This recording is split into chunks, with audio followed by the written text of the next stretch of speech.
Spindleton!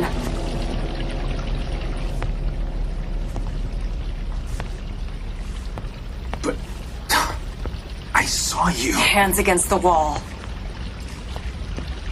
I said, up against the wall! You don't have to do this. We should help each other at this place.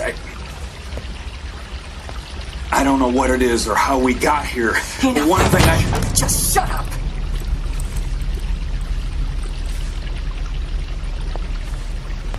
What the... Where did you get this? Where in the hell did you get this? I just found it in these clothes. I didn't... Is this some kind of sick joke to you? No, I swear. I don't know what's going on any more than you do. On your knees. What? On your fucking knees.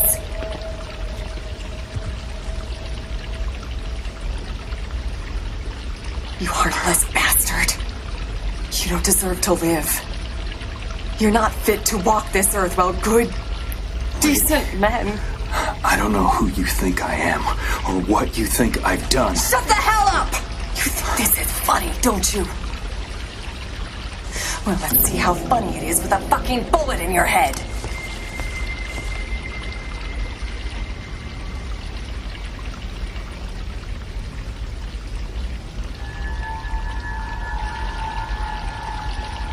I can't. I'm sorry. I can't do it.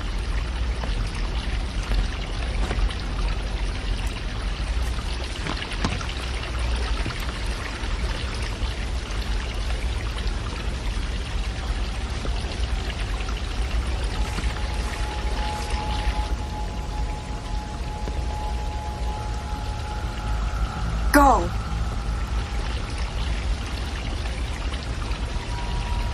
What the hell are you waiting for? Leave me alone, goddammit!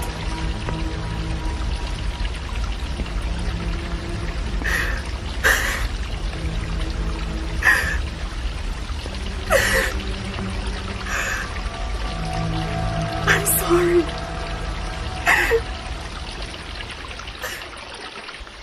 You see, it's scenes like that which really give me vibes of the Gun Commander from Shadow the Hedgehog, only because of the fact that, you know, it puts Anne in a position where she's obviously outwardly aggressive. I mean, granted, yeah, you could see the emotional trauma right towards the end and how there is a spark of humanity there, but, you know, from the outwardly aggressive way she's acting towards Murphy, and by extension the player, it doesn't really come across in a way that feels very endearing towards her character. But then again, that's stuff I'll probably get into later on, and, yeah.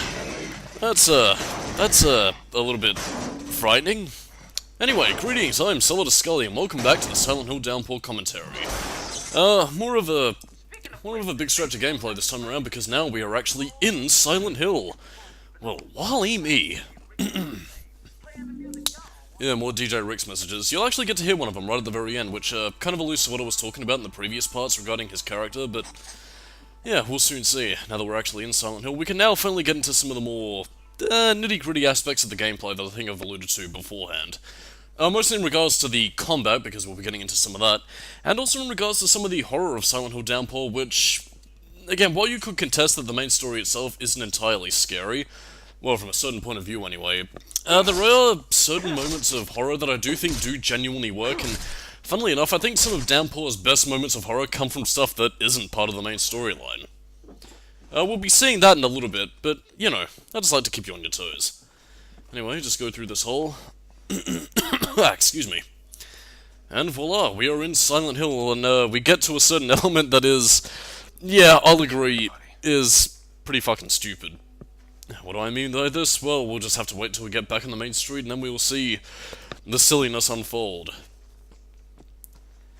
Now, unlike previous Silent Hill games, well, I say previous Silent Hill games, but I mean in regards to the certain, like, buildings, locations, and aspects, you know, see, because there is a common theme in Silent Hill games, even as far as, you know, Silent Hill Homecoming, that have had recurring locations like Alchemy Hospital, or, you know, the bowling alley from Silent Hill 2, or, the inn from, you know, Silent Hill 1, 2, and 3. Yeah, Downpour has a pretty reimagined town, which, you know, I suppose makes sense to a certain extent, since, you know, towns do change over time, but I kind of appreciate it to a certain extent, although I guess I can see some fans feeling a little bit pissed off by that. I don't know. It's something that I think I'll probably be able to better explain as we see some of the other locations throughout the game, but I think it is at least something worth pointing out at least this early on. And this, I think, is another example of horror done extremely well for what it's worth. This is a basement you can hide in, and again, you'll come across this milk carton right around here. Okay, as soon as we're done getting the items. So you see, kidnapped child, child missing, and again, you can't really hear it, but you can actually hear crying coming from a, gated door that's locked. I might up the decibel so you can hear it, but yeah, pretty creepy.